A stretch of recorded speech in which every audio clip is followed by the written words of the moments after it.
Assalamualaikum warahmatullahi wabarakatuh. Waalaikumsalam warahmatullahi wabarakatuh. Alhamdulillah rabbil alamin. Wassalatu wassalamu ala khatamil mursalin sayyidina wa maulana Muhammadin wa ala alihi wa sahbihi wa man tabi'ahum bi ihsan ila yaumiddin. Amma ba'du.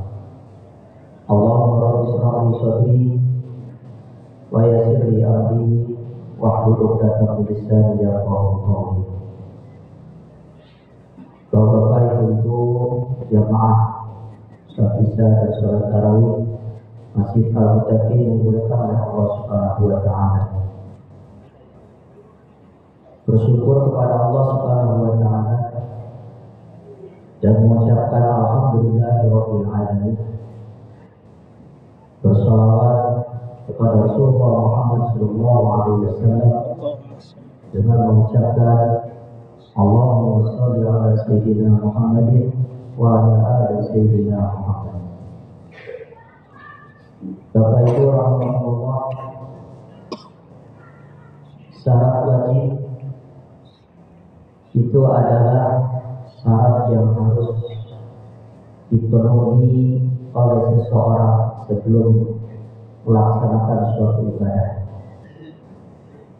Maka seseorang yang tidak memenuhi syarat wajib, maka gugurlah tuntutan kewajiban kepadanya.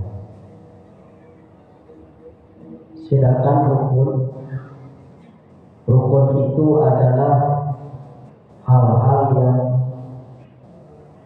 harus dilakukan dalam sebuah ibadah. Adapun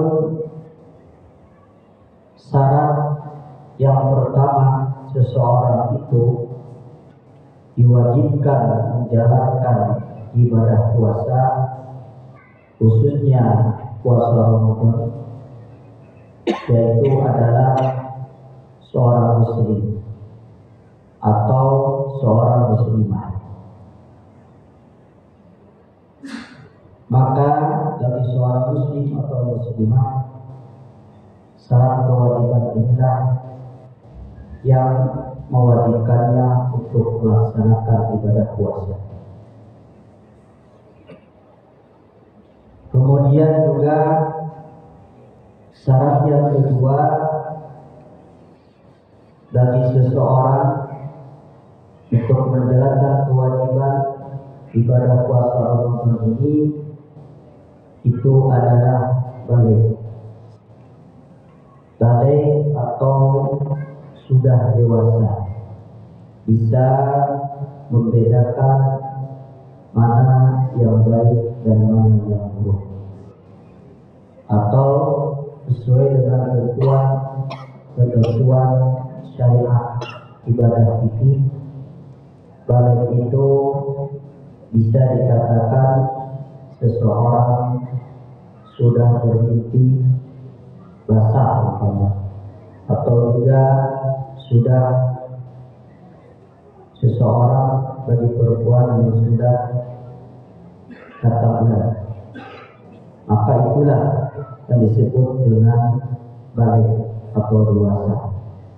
Kebetulan itulah bagi seorang yang sudah balik, maka diwajibkan untuk melaksanakan ibadah puasa maupun ibadah yang lainnya.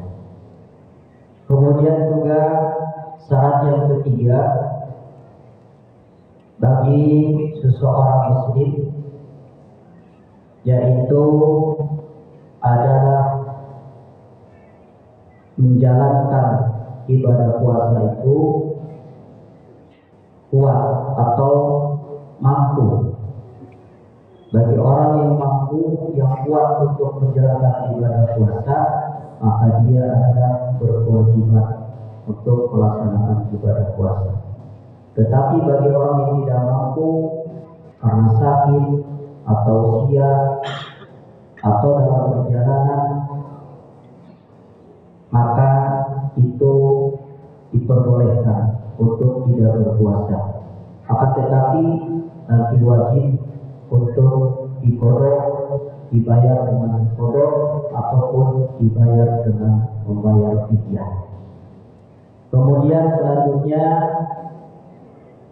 kewajiban daripada seseorang untuk melaksanakan ibadah puasa itu adalah yang kelima, mengetahui awal bulan masuknya Ramadan. Maka untuk mengetahui awal bulan masuk Ramadan ini, ketentuannya bisa dua, yaitu bisa dengan hisab ataupun ru'yatul hilal, atau kedua-duanya hisab dengan hilal. Maka kalau ini terpenuhi dan mengetahui awal bulan Ramadan, bahwa misalkan besok masuk awal bulan Ramadan, maka disitulah kewajiban kita untuk melaksanakan ibadah puasa Ramadan. Bapak Ibu rahimahullah, dari beberapa syarat ini, beberapa syarat kewajiban yang tadi, maka semuanya harus terpenuhi. Nah, kalau itu sudah terpenuhi, berarti kita berkewajiban untuk melaksanakan ibadah puasa Ramadan. Adapun rukun daripada ibadah puasa Ramadan itu sendiri hanya ada dua. Yang pertama adalah niat. Maka tata niat kita, ubah niat kita supaya niat kita benar-benar menjalankan ibadah puasa itu dengan sebaik-baiknya. Luruskan niat kita, dan niat ketika melaksanakan ibadah puasa Ramadan itu hanya dianjurkan dilaksanakannya pada malam hari atau setelah kita melaksanakan ibadah sholat sunnah tarawih dan witir, kemudian itulah kita niat menjalankan ibadah puasa untuk esok hari, ataupun nanti niatnya ketika menjelang atau sesudah makan sahur. Terus bagaimana kalau misalkan niatnya sesudah fajar, sesudah masuk waktu subuh, maka itu tidak termasuk dikatakan niat puasa.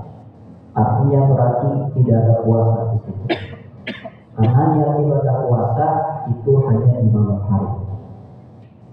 Maka oleh karena itu, para ulama mengajarkan kepada kita, jikalau kita lupa untuk niatnya, maka diperbolehkan niat 1 bulan. Niat untuk 1 bulan. Tetapi lebih utama dan lebih baik adalah niat itu setiap malam. Maka Hilal membimbing kita supaya kita tidak lupa akan niatnya. Karena niat inilah yang terpenting dalam segala hal, apalagi di dalam masalah ibadah. Kemudian rukun yang kedua, puasa itu adalah ketika kita harus mampu menjauhi hal-hal yang membatalkan ataupun mengurangi nilai ibadah puasa itu sendiri. Nah, di sini kadang-kadang kita masih masih berat. Mungkin kalau untuk menjauhi hal yang membatalkan masih bisa kita memahami. Tapi kadang-kadang hal-hal yang dapat mengurangi nilai ibadah puasa itulah yang kadang-kadang kita masih berat. Padahal ibadah puasa itu tidak hanya menahan lapar dan haus, tetapi seluruh anggota badan kita, seluruh panca indera kita pun juga harus berpuasa. Berpuasa dari menahan amarah, berpuasa dari menahan mata, penglihatan kita, hidung, telinga, tangan, kaki kita, hati kita, semuanya. Inilah, maka oleh karena itu terus dan teruslah kita bermohon kepada Allah Subhanahu wa taala, berdoa kepada Allah Subhanahu wa taala, mudah-mudahan ibadah puasa kita diterima di sisi Allah Subhanahu wa taala. Karena Bapak Ibu sekalian sudah memahami dan mengetahui bahwa ibadah puasa itu hanya Allah yang mengetahui dari diri kita sendiri, dan Allah lah yang akan membalas ganjaran pahala ibadah puasa itu. Maka kata Allah, puasa itu adalah untukku, maka akulah yang akan membalasnya. Oleh karena itu, Bapak Ibu rahimahumullah, marilah kita penuhi syarat rukun daripada ibadah puasa ini, wabil khususnya tentunya ibadah-ibadah yang lain pun harus terpenuhi syarat rukunnya, supaya apa? Supaya ibadah kita sempurna, diterima di sisi Allah Subhanahu wa taala. Mudah-mudahan kultur singkat ini bermanfaat buat kita semua dan kita bisa mengamalkannya dalam kehidupan kita sehari-hari. Terima kasih atas perhatiannya, mohon maaf atas kekurangannya. Assalamualaikum warahmatullahi wabarakatuh.